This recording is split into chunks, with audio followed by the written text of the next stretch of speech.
ભીમ સંકલ્પ દિવસ નિમિત્તે વડોદરાના મહેમાન બન્યા કેન્દ્રીય અને અધિકારિતા મંત્રી રામદાસ આઠવલે।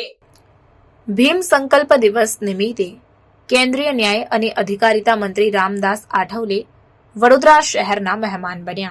આપને જણાવી દઉં કે સર્કિટ હાઉસ ખાતે બેઠક યોજવામાં આવી ત્યારે ડીડીઓ મમતા હિરપરા, એસીપી કલેક્ટર બીજલ શાહ સહિત હાજર સૌ લોકોએ પુષ્પગુચ્છ આપી રામદાસજીનું સ્વાગત કર્યું અને ત્યારબાદ બેઠકની શરૂઆત કરવામાં આવી। संकल्प भूमि जहां डॉक्टर बाबा साहब अम्बेडकर जी ने 107 साल पहले आदरणीय सयाजी महाराज गायकवाड़ जी के स्कॉलरशिप पर बाबा साहब अम्बेडकर जी पढ़ाई करने के लिए लंदन गए थे और तब उनका एग्रीमेंट मतलब उनका एक बातचीत हुई थी। शिक्षा पूरी होने के बाद बाबा साहब अम्बेडकर जी बड़ौदा के संस्थान में जॉब करने के लिए आएंगे। उसी तरह बाबा साहब अम्बेडकर जी यहाँ जॉब करने के लिए, नौकरी करने के लिए आए थे, लेकिन यहाँ बाबा साहब को जो अनुभव आया, अनटचेबिलिटी इतनी बहुत ज्यादा थी। वहाँ का जो प्यून है, सिपाही है, वो भी फाइल बाबा साहब की तरफ लंबे से फेंकता था।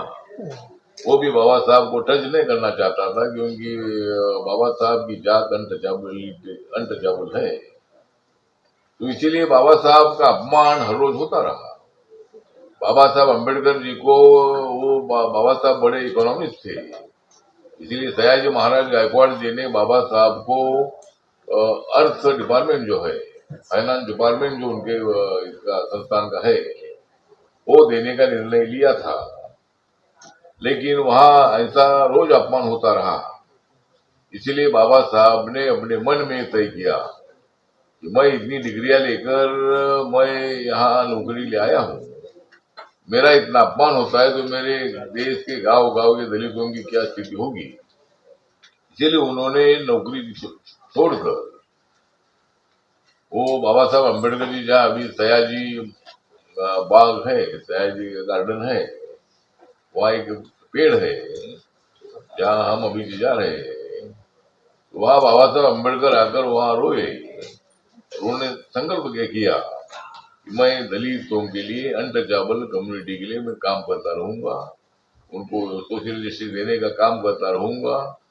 और वो वहां से मुंबई आए और उन्होंने 1924 में बाबा साहब ने बहिष्कृत हितकारिणी सभा नाम की बहिष्कृत हितकारिणी सभा की स्थापना की थी। बाद में बाबा साहब अम्बेडकर जी ने 1936 में इंडिपेंडेंट लेबर पार्टी की स्थापना की थी।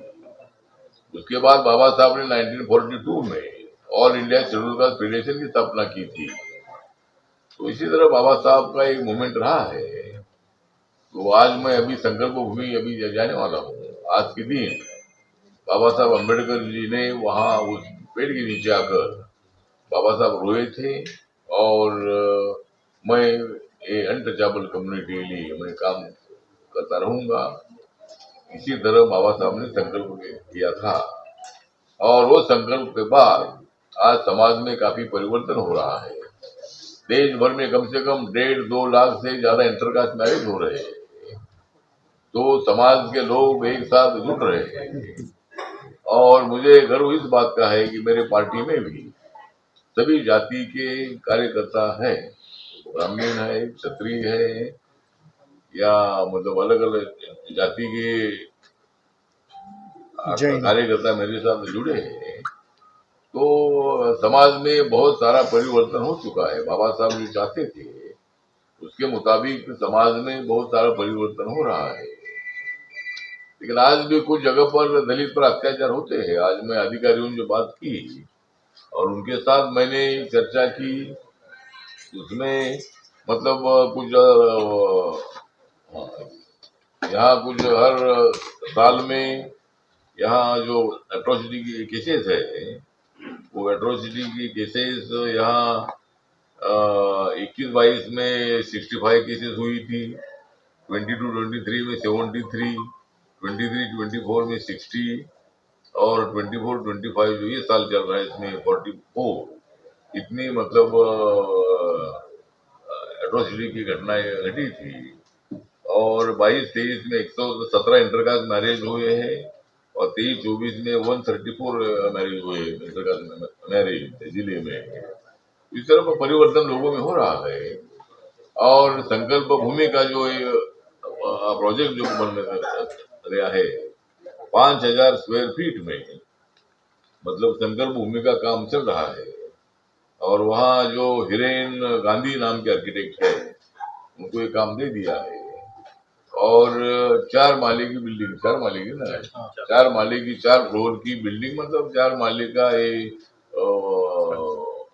बिल्डिंग बनेगा और उसमें कम से कम 28 करोड़ रुपए का बजट है और काम दिसंबर तक पूरा हो जाएगा।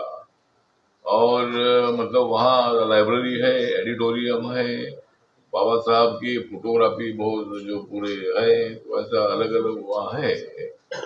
लेकिन अधिकारियों ने मुझे बताया है कि आर्किटेक्ट ने बताया है कि साउंड एंड लाइट इसी तरह का एक संकल्प, इसी तरह का एक प्लान इनका है, लेकिन उसके लिए 10 करोड़ की और भी आवश्यकता है। तो मैंने उनको एश्योरेंस दे दिया है कि मैं माननीय मुख्यमंत्री साहब से बात करूंगा, उनके पत्र भी भेजूंगा